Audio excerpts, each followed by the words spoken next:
My name is Eliza, and I am 32 years old.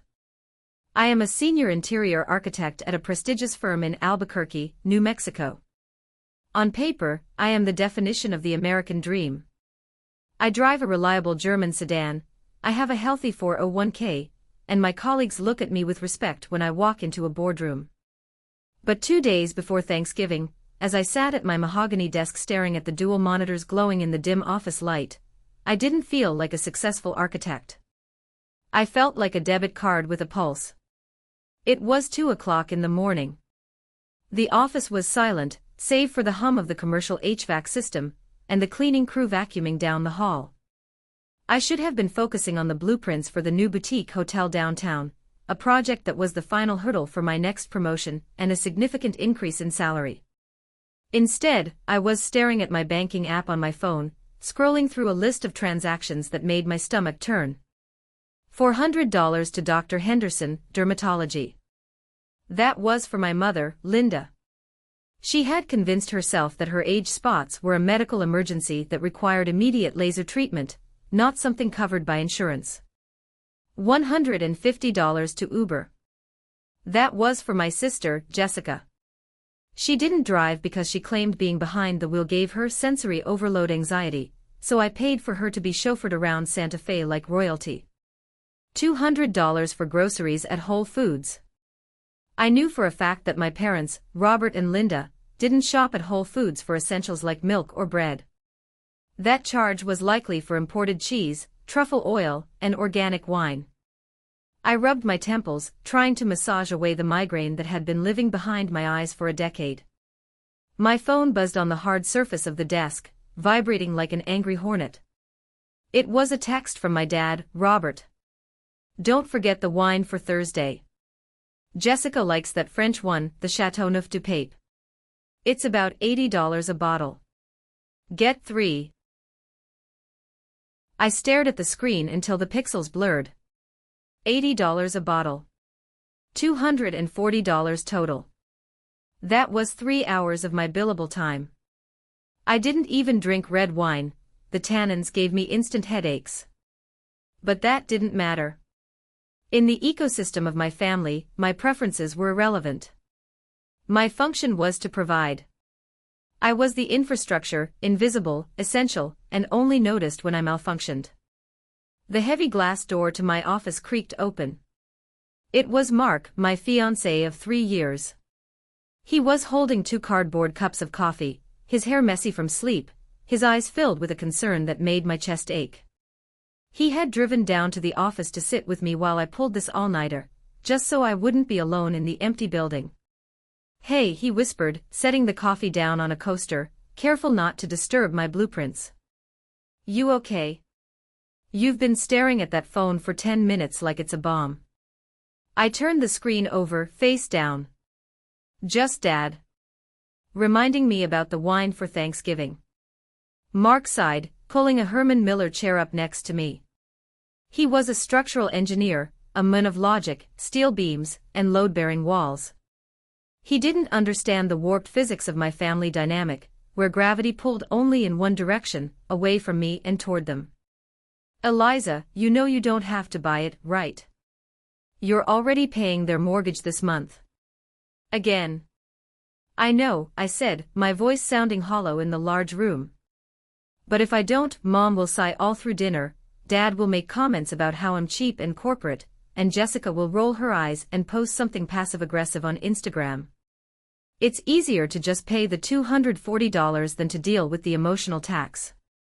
Mark took my hand. His palms were warm and rough, grounding me. It's not just money, Eliza. It's you. They are eating you alive piece by piece. Look at you. You're exhausted. You're working a 70-hour week to secure a future for us, to build a college fund for kids we don't even have yet, and they are draining you dry. I pulled my hand away gently and picked up the coffee. I'm fine. It's just family. Everyone has drama. But as I took a sip of the bitter, dark roast, I knew he was right. I wasn't fine. I was a ghost in my own life, haunting a bank account that existed solely to fund the delusions of 3 people who claimed to love me. The worst part was, I didn't know how to stop. It was a habit ingrained in me since childhood, a groove worn deep into my brain like a river cutting through a canyon. I was the provider. Jessica was the prize. That was the architecture of our family, and you don't just knock down load-bearing walls without the whole house collapsing on top of you. I looked back at the blueprints. I designed spaces for other people to live in, to feel safe in. Yet, I had never built a boundary for myself. This is the last time, I lied to Mark and maybe to myself. After the holidays, I'll talk to them about the budget. Mark didn't say anything. He just looked at me with that sad, knowing look. He knew, just as I did, that talking about the budget with Robert and Linda was like trying to negotiate with a hurricane. You don't negotiate, you just batten down the hatches and pray you survive the storm. To understand why I bought the expensive wine, why I paid the bills, why I let them hollow me out until I was nothing but a shell, you have to understand the science fair of 1998. I was 12 years old. Jessica was 7. I had spent 3 months building a working model of a solar-powered irrigation system. I was obsessed with renewable energy even then. I had scavenged parts from old radios, cut PVC pipe with a hacksaw in the garage until my hands were blistered, and researched photovoltaic cells at the public library until the librarians knew me by name. It was ugly, industrial, and brilliant. My science teacher, Mr. Henderson, told me it was high school level work. He said, "Eliza, this is engineering. This is real." Jessica, on the other hand, had decided to enter the art contest that was running alongside the science fair in the school gymnasium. Her project was a drawing of our cat, Whiskers. It was a fine drawing for a 7-year-old, I suppose. Essentially a gray blob with whiskers and a tail drawn in crayon on construction paper. She had spent maybe 20 minutes on it before getting bored and going to watch cartoons. The night of the awards ceremony, I was vibrating with excitement. I was wearing my best dress, a stiff blue thing that scratched my neck, but I didn't care. I had rehearsed my acceptance speech in the mirror. I wanted to see the pride in my father's eyes. "Okay, everyone in the car," Dad yelled from the driveway. I ran out, clutching my participation ribbon, hoping to trade it for a blue first-place ribbon later. Mom was buckling Jessica into the booster seat. Jessica was crying, a high-pitched wail that drilled into my eardrums. "What's wrong?" I asked, climbing into the back seat. Piper scraped her knee on the driveway, Mom said, her voice frantic, bordering on hysteria. "It's bleeding." I looked. It was a scrape. A tiny red abrasion that wouldn't even need a band-aid. There was a droplet of blood the size of a pinhead. "She's fine," I said, checking my watch. "We're going to be late for the judging. Mr. Henderson said I have to be at my station by 6 o'clock. Dad turned around in the driver's seat, his face red. "Eliza, have some compassion. Your sister is in pain. But the fair starts in 20 minutes. I pleaded, panic rising in my throat. "We can't go to a loud gymnasium when Jessica is this upset," Mom said, stroking Jessica's hair as if she were a wounded war hero. "We need to go get her some ice cream to calm her down. Maybe we can swing by the fair later. But I have to present my project." I felt the tears pricking my eyes. "Mr. Henderson is waiting for me." "Stop being so selfish, Eliza," Dad snapped, slamming his hand on the steering wheel. "It's just a science project. Your sister needs us right now. The world doesn't revolve around you." We went to Dairy Queen. I sat in the back seat, watching Jessica eat a chocolate-dipped cone. Her tears were miraculously gone the second the ice cream touched her tongue. She smiled at me, chocolate smudged on her face, a smile of pure, unadulterated victory. She wasn't in pain. She just wanted the attention. And she got it. We missed the judging. I missed the ceremony. The next day at school, I found out I had won first place. But because I wasn't there to present or accept the award, they gave the trophy to the runner-up, a boy named Jason who had made a baking soda volcano. Mr. Henderson gave me the certificate quietly after class, looking disappointed. "I wish you had been there, Eliza," he said. "Attendance is mandatory for the trophy." When I brought the paper certificate home, expecting at least a good job, Mom was busy framing Jessica's cat drawing. "Look, Eliza," she beamed, holding up the frame. Jessica got a participation sticker. The judges said it showed great spirit. "We're going to hang this in the living room." "I won first place," I said quietly, holding out my crumpled certificate. "That's nice, honey," Dad said without looking up from the TV. "Don't leave your papers on the counter, it creates clutter." My certificate ended up in the trash can in my bedroom that night. Jessica's drawing of the gray blob hung in the living room for 5 years. That night, I learned the fundamental law of our household, a law more absolute than gravity. My achievements were invisible, but Jessica's feelings were headline news. I learned that to get love, or at least, to avoid scorn, I had to be the one who didn't need anything. I had to be the one who fixed things, who sacrificed, who sat in silence while the golden child got the ice cream. I became the easy child. The low-maintenance asset. Fast forward 20 years, and the dynamic hadn't changed. The stakes had just gotten more expensive. I wasn't trading a trophy for ice cream anymore. I was trading my financial security for their approval.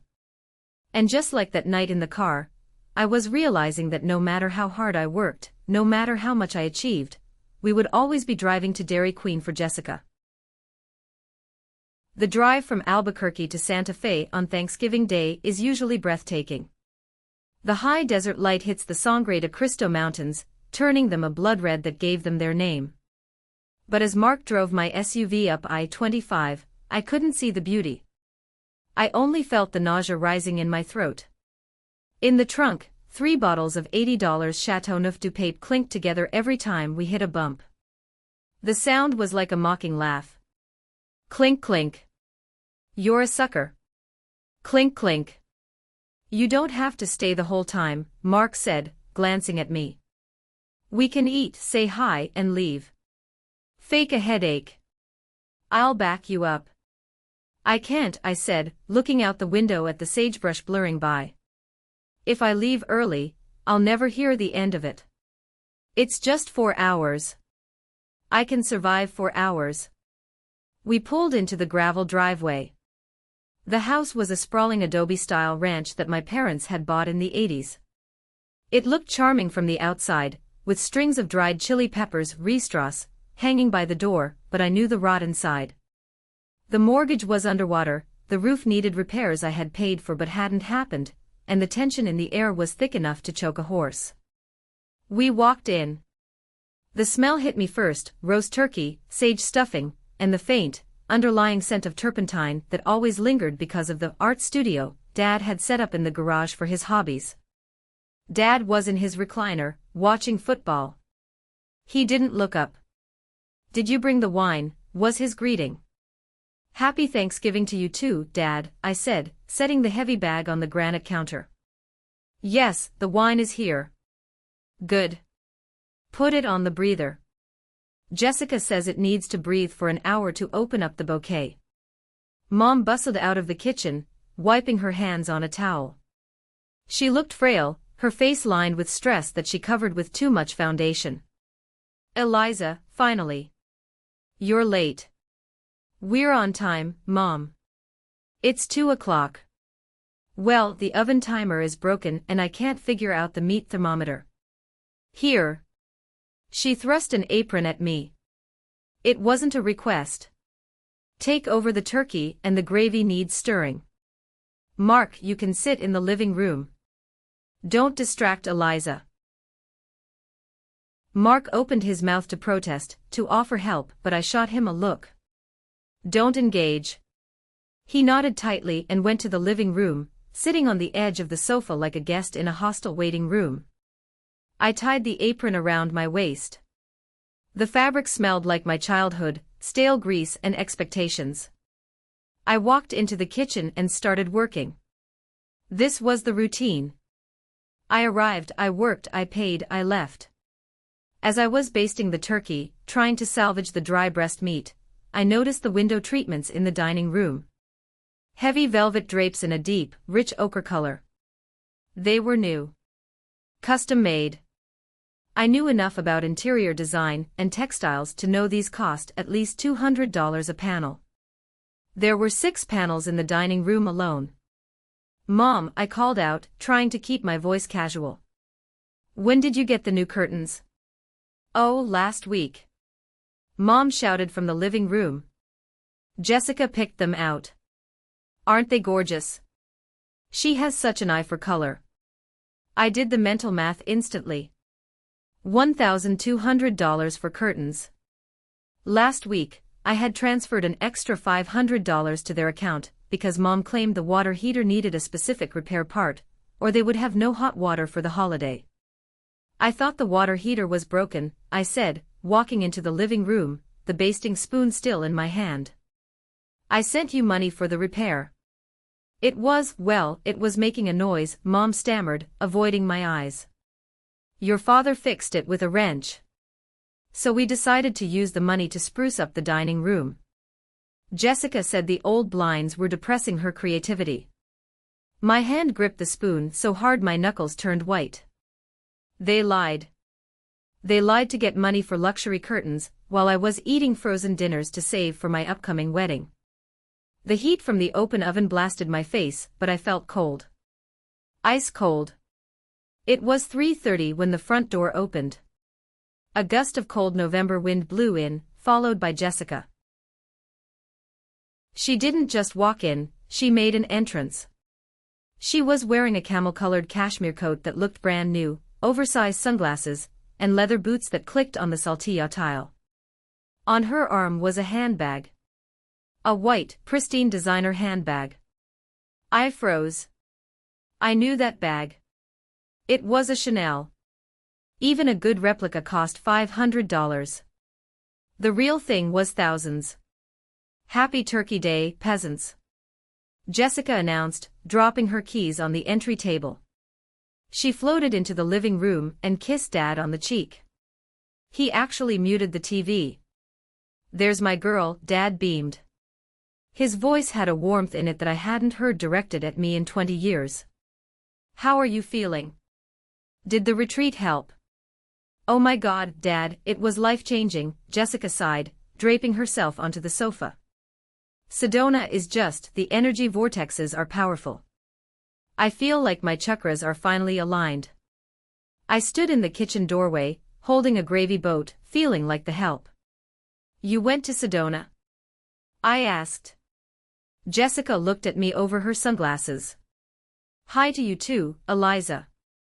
"Yes, I went to a spiritual wellness retreat just for the weekend." "A wellness retreat in Sedona," I repeated. "Those cost about $3,000 for a weekend package including the hotel." "So?" Jessica shrugged. "Mental health is an investment, Eliza. You wouldn't understand, you're so corporate. You have no soul." "Where did you get $3,000, Jessica?" I asked, stepping into the living room. The gravy boat was trembling in my hand. Mom rushed in, sensing the tension. Now, let's not talk about money on a holiday." Jessica needed a reset.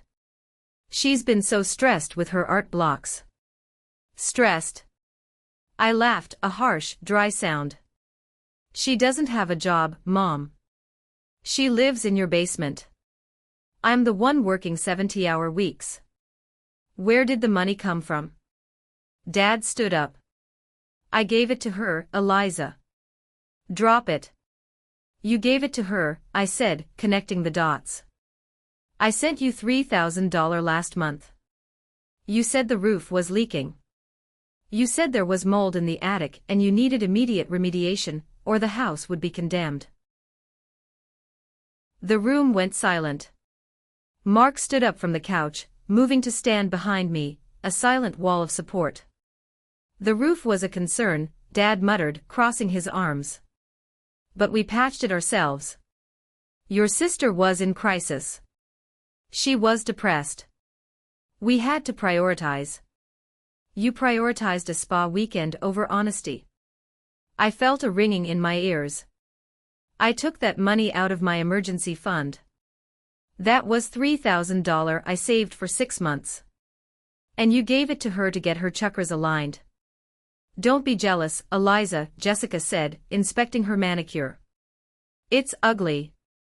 Just because you're a workaholic doesn't mean the rest of us can't enjoy life. Look at this bag though. Isn't it cute? Mom bought it for me as a welcome back gift. I looked at the bag. Then at the curtains. Then at the wine breathing on the counter. Every single item in this room was paid for with my labor. My late nights. My skipped meals. My stress. I was funding a play, and they were the actors, and I was the unseen producer who footed the bill but wasn't allowed to come to the premiere.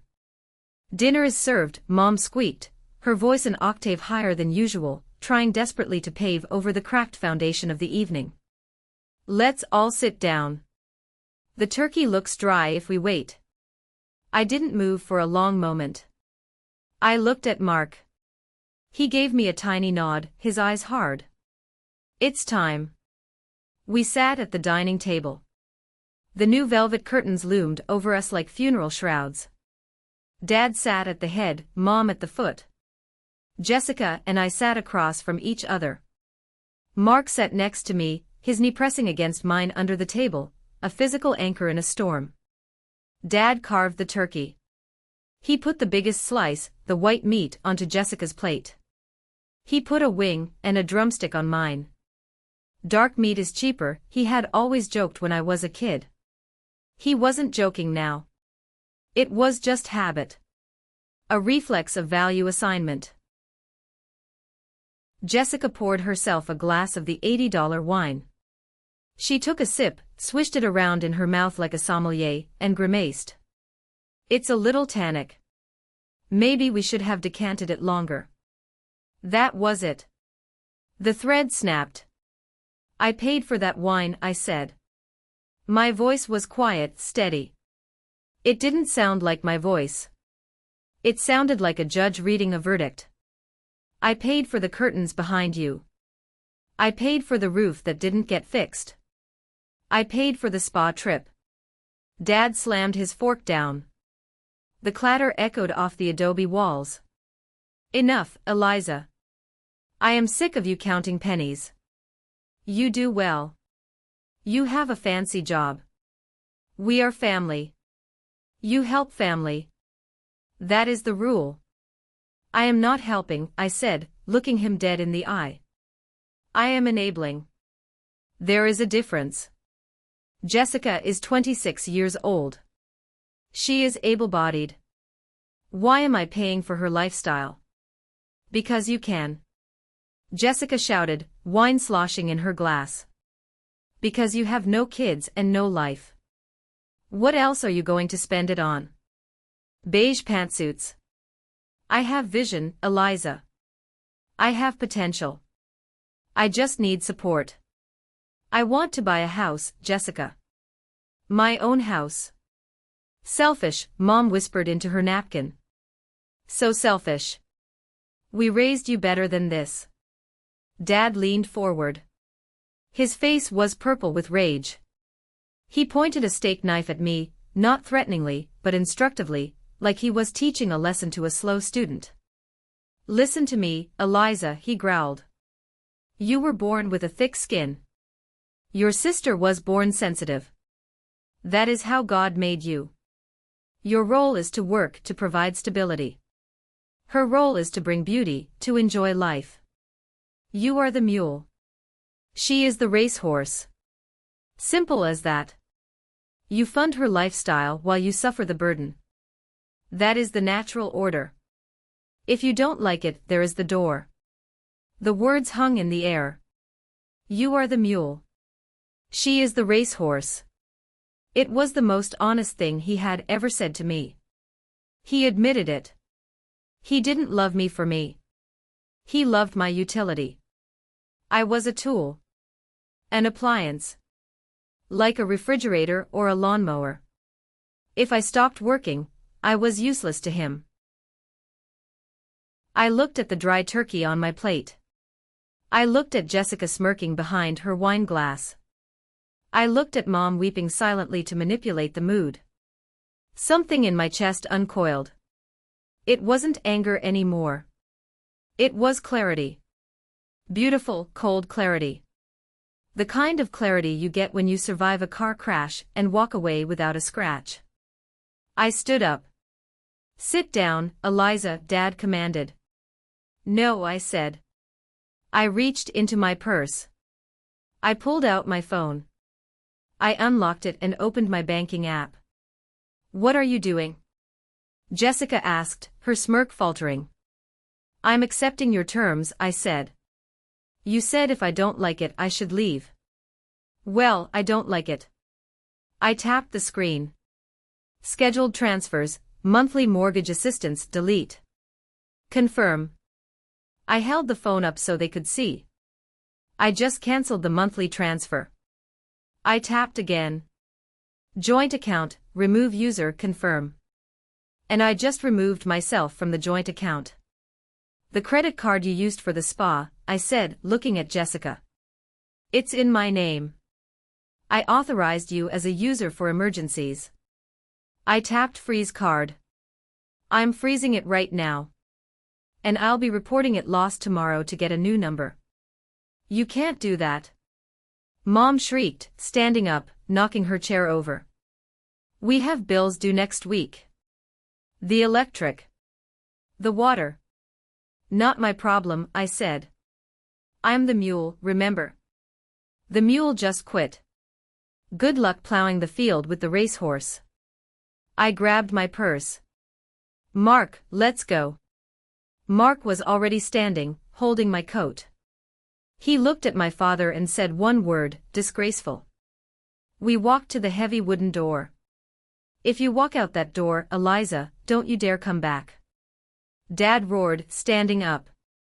"You will come crawling back when you realize you need family. You are nothing without us." I opened the door. The cold air rushed in, smelling of pine and freedom. "I'm taking my money with me," I said, not looking back. "Good luck surviving without my paycheck." I slammed the door. The sound was louder than a gunshot. It was the sound of a vault closing. The walk to the car was silent. My hands were shaking so hard I couldn't get the keys into the ignition. Mark gently took them from me. "I'll drive," he said softly. I climbed into the passenger seat and collapsed. I didn't cry. I felt like I was vibrating, like my body was expelling a poison that had been in my system for 30 years. As we pulled onto the highway, the lights of Santa Fe fading in the rearview mirror, I pulled out my phone again. The war wasn't over. I had just fired the opening shot. I needed to secure the perimeter. "What are you doing?" Mark asked, glancing over. "Scorched earth," I muttered. "They think I'm bluffing. They think I'll cool down and turn the taps back on tomorrow. I need to show them the drought is permanent." First, the streaming services. Netflix, Hulu, Disney+, Spotify, Amazon Prime. All of them were on my credit card. My parents and Jessica used them daily. Jessica spent hours watching baking shows and documentaries on artists. I went through each app. Change password. Log out of all devices. Next, the phone plan. We were on a family plan that I paid for because it was cheaper. I couldn't cancel their lines immediately without legal issues, but I could remove data privileges. I toggled the switch. Data access, off. No more Instagram scrolling in the car for Jessica. No more energy vortex research. Then the big one. The email account for the store. My father ran a small art supply and framing shop. It barely broke even. I had set up the website, the domain, and the business email. I managed it because he didn't trust computers. I changed the administrative password. They could still access it if they knew the old password, but they couldn't lock me out, and more importantly, I removed the automatic billing for the domain hosting from my card. If they wanted the website to stay up next month, they'd have to enter their own card number. Finally, I resigned formally. I opened my email app and composed a message to my dad, copying my Aunt Sarah, Mom's sister, for good measure. Aunt Sarah was the gossip hub of the family. I wanted witnesses. Subject: Resignation as financial manager. Dear Dad, per our conversation at dinner, I am ceasing all financial and administrative support effective immediately. Attached is a summary of the accounts as they stand. You are responsible for the mortgage, utilities, and all personal debts moving forward. Do not contact me asking for money. I am no longer the mule. Eliza. Sent. I leaned my head back against the seat. It's done. How do you feel? Mark asked. I feel. I searched for the word. Light. I feel light. But as we crossed the city limits into Albuquerque, a tiny, cold fear pricked my heart. I knew them. They wouldn't take this lying down. Narcissists don't let their victims walk away, they destroy them for daring to leave. I had cut off the supply, and addicts get dangerous when they go into withdrawal. The first 48 hours were deceptively quiet. It was the weekend. Banks were closed. The reality hadn't hit them yet. Then came Monday. I was at work, actually focusing on the hotel blueprints for the first time in weeks. My phone was on Do Not Disturb, but I could see the notifications piling up on the lock screen. Missed call, Mom 4, missed call, Dad 2, missed call, Jessica 6, voicemail, Mom 9:02 a.m. voicemail, Dad 10:15 a.m. I put on my noise-canceling headphones and listened to the voicemails. Mom's voice was trembling. Eliza, the card was declined at the grocery store. It was humiliating. There were people in line behind me. Fix this immediately. You're being cruel. Dad's voice was angry. The internet bill is overdue. They sent a shut-off notice. You usually handle this. Log in and pay it. Now. They still didn't get it. They thought this was a tantrum. They thought I was holding out for an apology. They didn't realize I had left the building. I texted back once to a group chat with all of them. I am not paying bills anymore. Please read the email I sent on Thursday. Handle it yourselves. Then the panic set in. I could feel it through the phone. Jessica texted, I can't log into Netflix. WTH. Jessica texted, my data isn't working. I can't upload my story. Eliza, stop being a psycho. I felt a twinge of guilt. It was a physical sensation, a tightening in my chest. They are old, a voice in my head whispered. They can't figure out the online portals. They will starve. I reached for the phone, my thumb hovering over the banking app. Maybe I could just pay the electric bill. Just that one, so they wouldn't freeze. Mark's hand appeared over mine. He was visiting me for lunch. He gently pushed my phone down. No, he said firmly. They are adults, Eliza. Robert ran a business for 20 years. He knows how to pay a bill. He just doesn't want to. But what if they learn? Mark countered. You are not saving them by paying. You are crippling them. Let them walk. I pulled my hand back. He was right. It was an addiction. I was addicted to fixing them, and they were addicted to being broken. I had to go cold turkey. By Wednesday, the narrative had been spun. In psychology, they call them flying monkeys, the people a narcissist recruits to attack their victim on their behalf. My flying monkeys were my extended family. It started with a call from cousin Becky. Becky and I hadn't spoken in 2 years. Eliza, she said, her voice dripping with judgment. I just got off the phone with your mother. She hasn't stopped crying for 2 days. She says you stole their retirement money. Excuse me. I nearly dropped my drafting pencil. She said you emptied the joint account and left them with nothing. She said you're trying to punish them because you're jealous of Jessica's success. How could you be so heartless? They are elderly. My blood boiled. Jealous of Jessica's success. Becky, Jessica is unemployed. And I didn't steal their money. I stopped giving them my money. There is a difference. Well, that's not what Aunt Linda said. She said you promised to take care of them, and now you're abandoning them in winter. I hung up. Then came a text from Uncle Bob. Honor thy father and mother, Eliza. Money is evil. Call your dad. They were isolating me. Painting me as the villain. If I stayed silent, that version of the story would become the truth. I opened my laptop. I logged into my bank. I downloaded the statements from the last 5 years. I opened Excel. I created a spreadsheet. Column A, date. Column B, recipient. Column C, amount.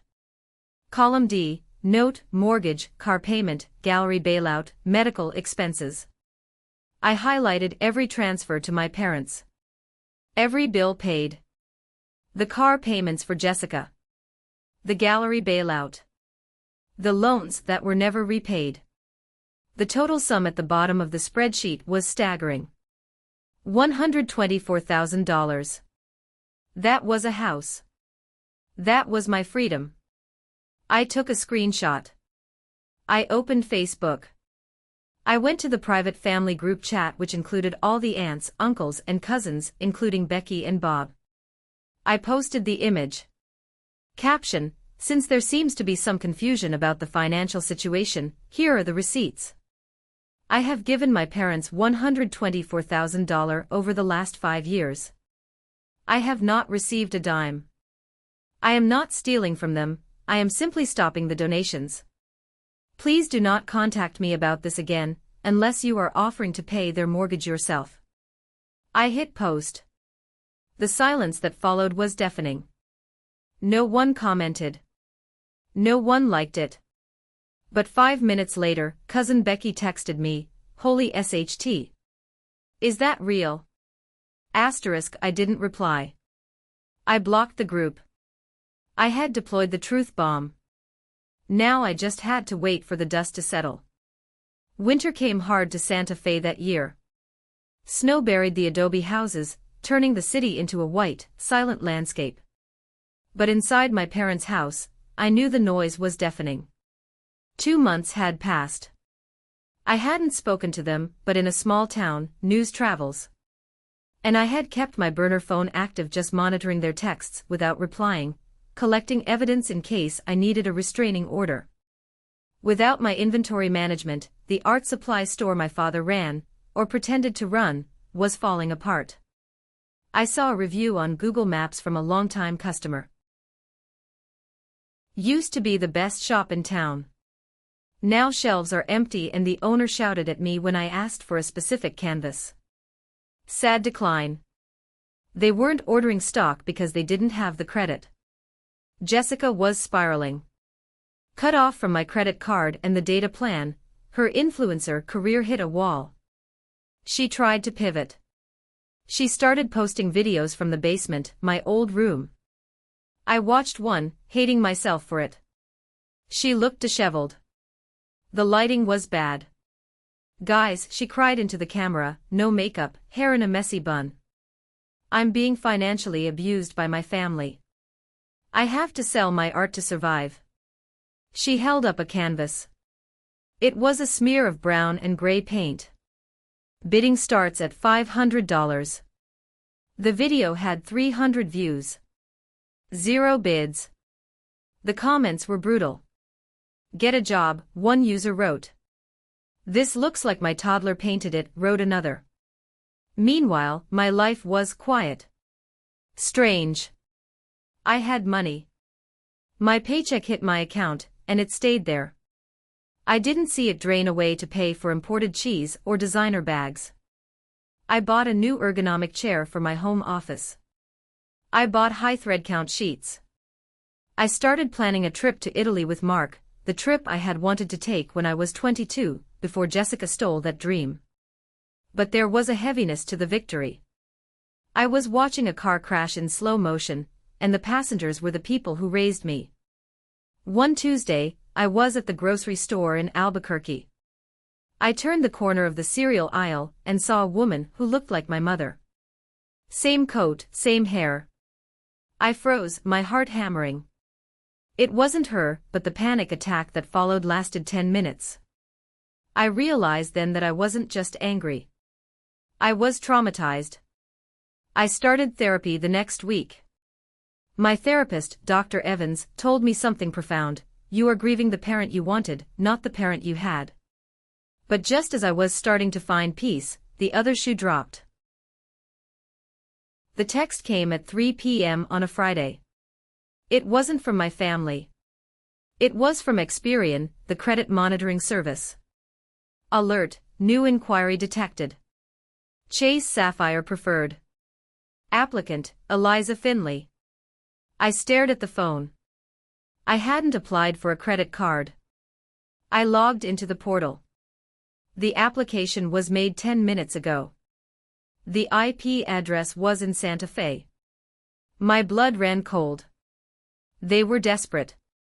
They knew my social security number, of course they did, they were my parents. They were trying to open a credit line in my name to float their sinking ship. This wasn't just toxic family drama anymore. This was a felony. I called Mark. They did it. They tried to open a card. Call the police, Mark said immediately. His voice left no room for argument. I can't put my dad in jail, I stammered. The daughter in me flared up, the one condition to protect them. Eliza, Mark said, cutting me off. This is identity theft. If you don't report it, you are liable for the debt. Do you want to pay for their bankruptcy? Do you want to pay for Jessica's next bag? If you let this slide, they will do it again. They will ruin your credit, your career, everything you built. He was right. I called the non-emergency line in Santa Fe. I filed a police report for identity theft. I gave them the details. I told them I suspected a family member but didn't want to press charges immediately. I just needed the report number to freeze the application and flag it as fraud. Then I did the hardest thing I've ever done. I scanned the police report. I emailed it to my dad. Subject: Fraud alert Dad, I just received a notification that someone tried to open a credit card in my name from your IP address. I have filed a police report, case hashtag 45-992. The bank has flagged it as fraud. If this happens again, or if any other account is opened, I will not hesitate to provide the police with the suspect's name. This is a felony punishable by up to 3 years in prison. Don't test me. 5 minutes later, my phone rang. It was Dad. I let it go to voicemail. I listened to it later. He wasn't screaming. He was weeping. A broken, jagged sound. Eliza, we have no food. The fridge is empty. Please. Just $100. I'm sorry about the card. I was desperate.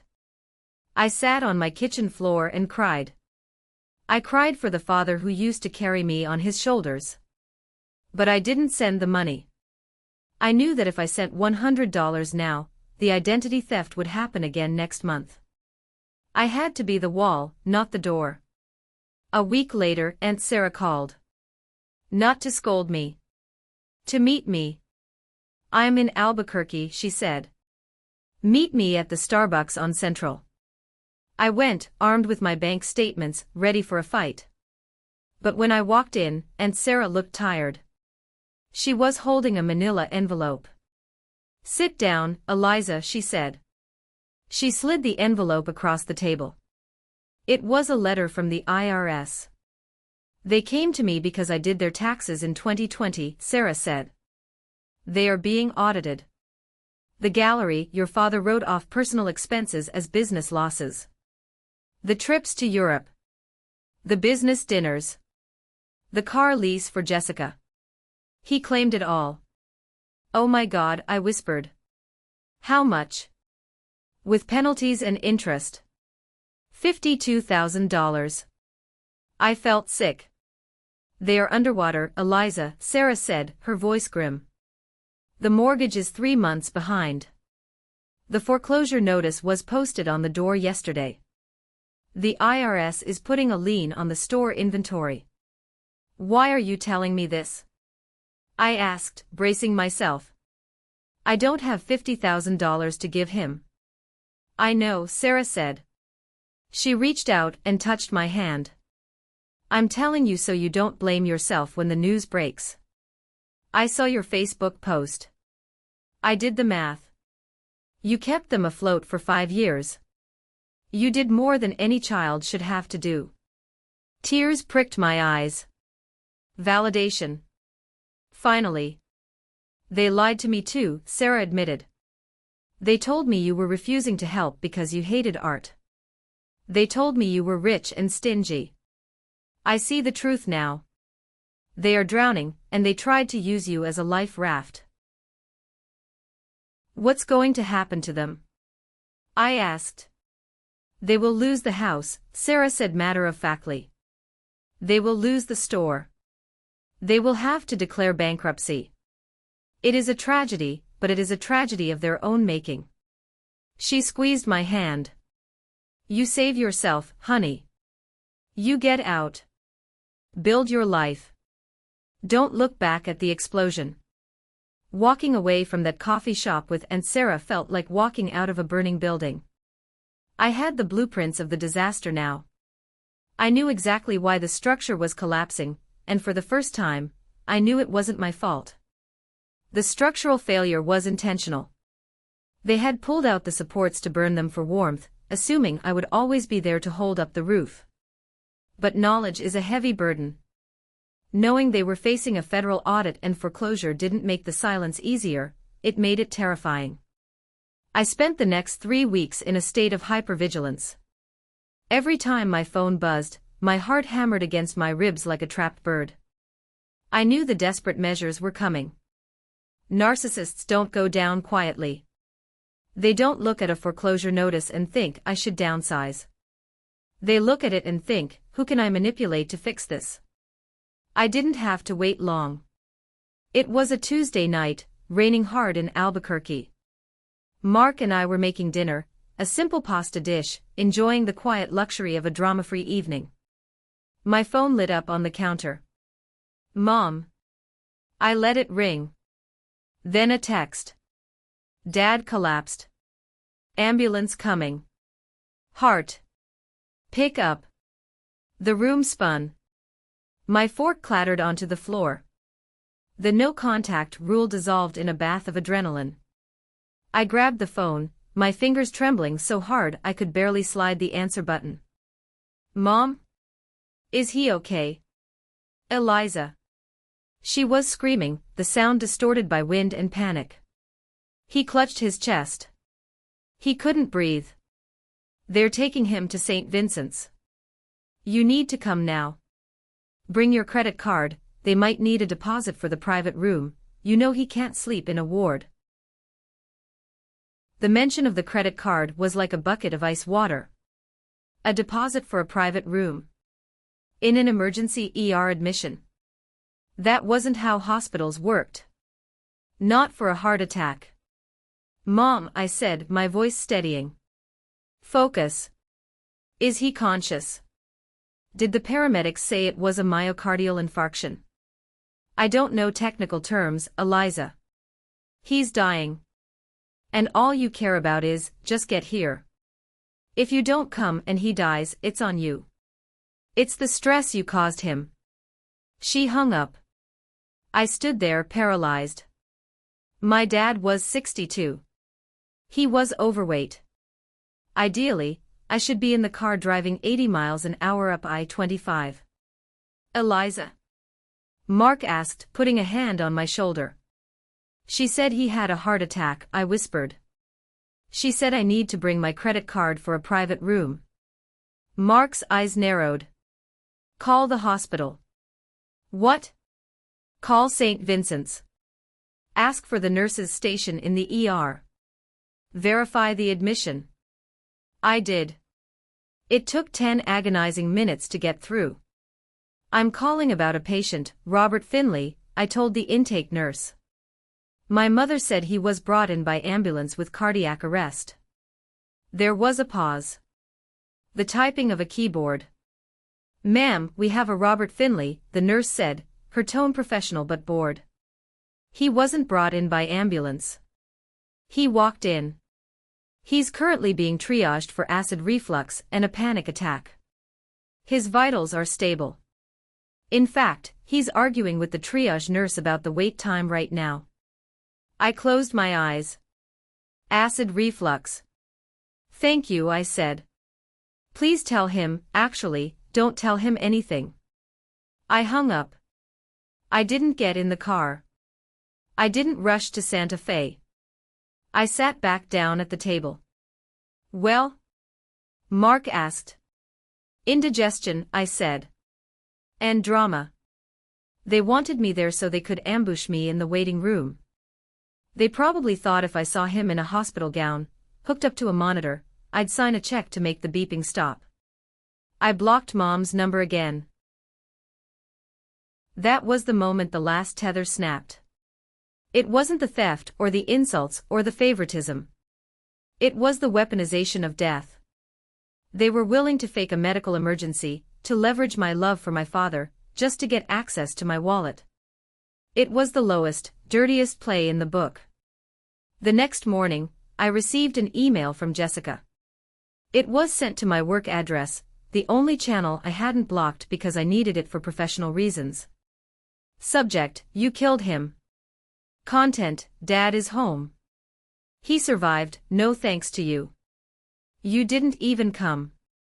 You are a monster, Eliza. I hope you rot. P.S. We need $5,000 for his heart medication, or he will die for real this time. Cash app me immediately. I forwarded the email to Dr. Evans, my therapist. Then I forwarded it to Aunt Sarah. Aunt Sarah replied within the hour. I spoke to Linda. The doctor prescribed PAYCHECK for heartburn. It costs $12 over the counter. Do not send a dime. The foreclosure date is set for next Tuesday. Stay strong, honey. I didn't reply to Jessica. I didn't send the money. Instead, I went to work. I focused on the boutique hotel project. I designed a lobby with soaring ceilings and load-bearing columns that could withstand any weight, unlike my family, who crumbled the moment they had to carry their own load. I was building a structure that would last, while theirs was being condemned. This period, this silence, was the hardest part. It's called the extinction burst in behavioral psychology. When you stop reinforcing a behavior, the subject escalates their efforts one last time before giving up.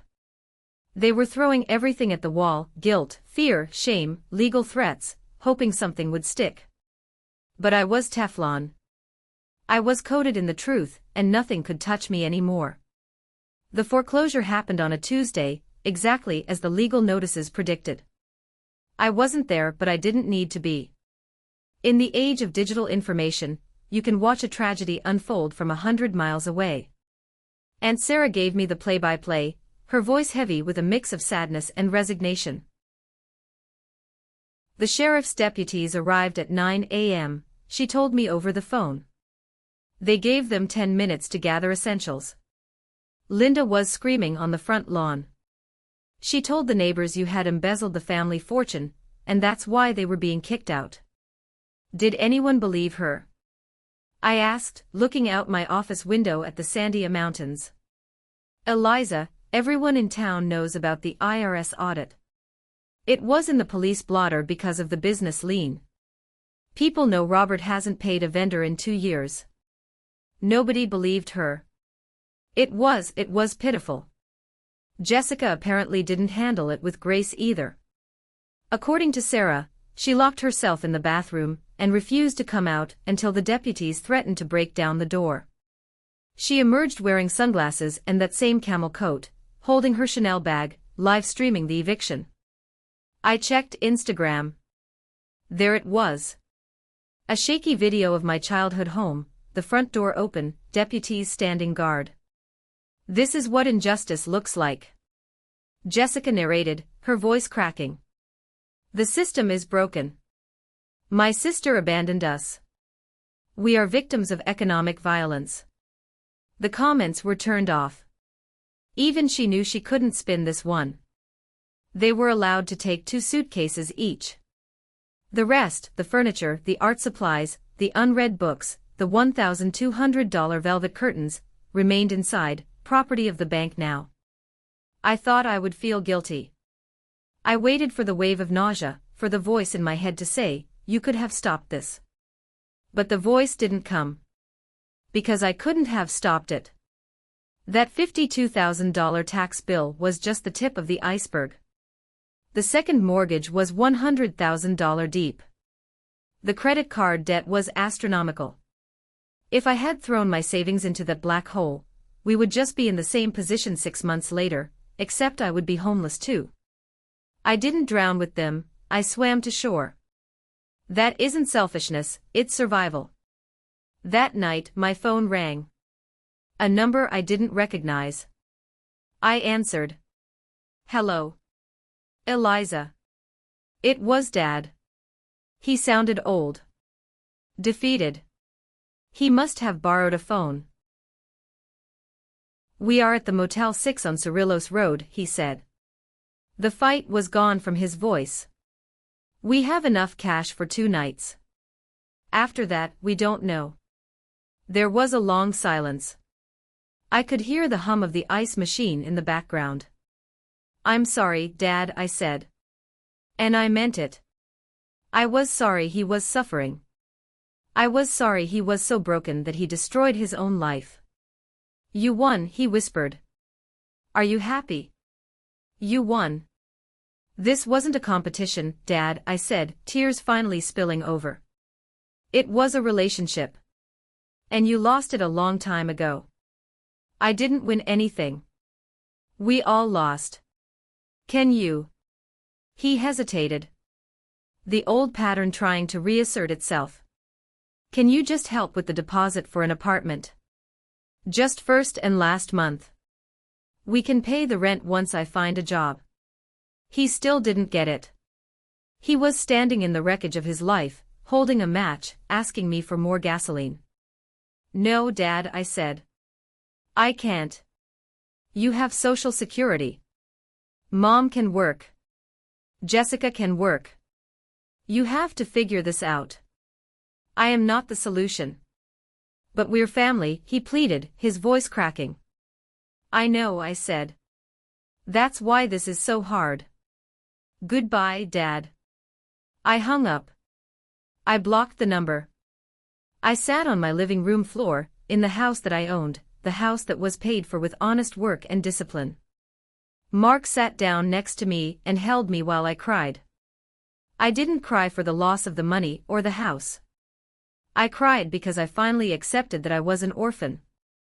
They were alive, but the parents I needed, the ones who would protect me, value me, and love me without conditions, had never existed. 6 months passed. The bank processed the foreclosure. The legal notices ran in the paper. And then, the inevitable estate sale was announced. I shouldn't have gone. Mark told me not to go. My therapist told me it was a form of self-harm. But I needed to see it. I needed the visual confirmation that the chapter was closed. I drove up to Santa Fe on a crisp Saturday morning. I parked 3 blocks away, hidden behind a large oak tree, wearing a baseball cap and sunglasses. The house looked different.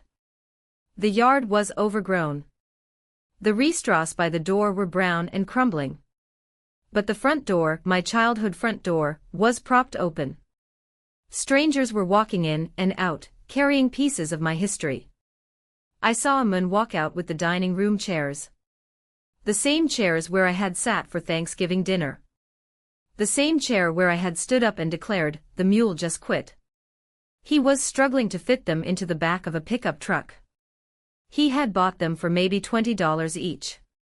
To him, they were just used furniture. To me, they were the witness stand where I had finally testified for my own defense.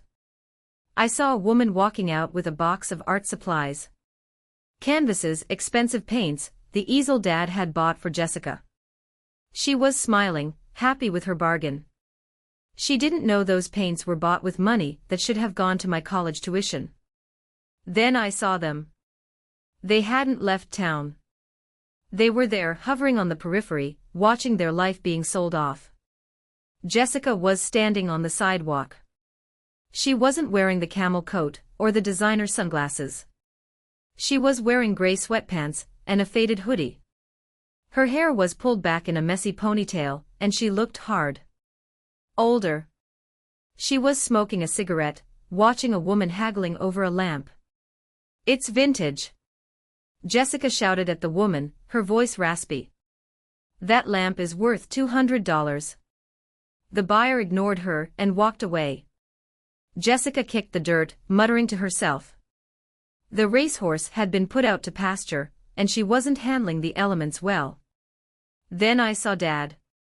He was walking toward a beat-up sedan parked down the street, not his truck, that had been repossessed months ago. He was carrying a cardboard box of books. His shoulders, usually so broad and imposing, were stooped. He looked small. He looked like an old man who had lost his kingdom, and couldn't understand why the peasants weren't bowing anymore. I watched him struggle to open the car door. He dropped a book. He bent down painfully to pick it up.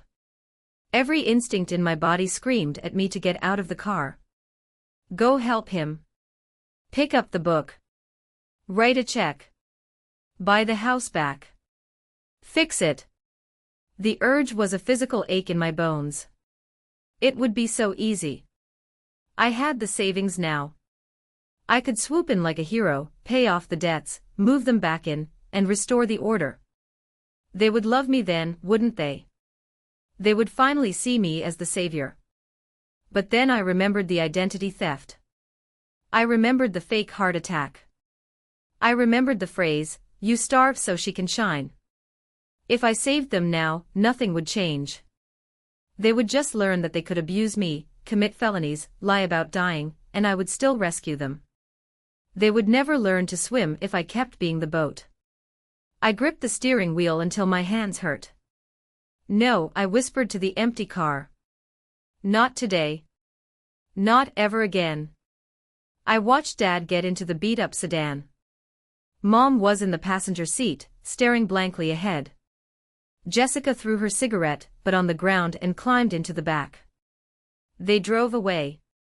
I stayed for another 10 minutes, watching the strangers strip the carcass of the house clean. Then I put my car in gear. I didn't look back.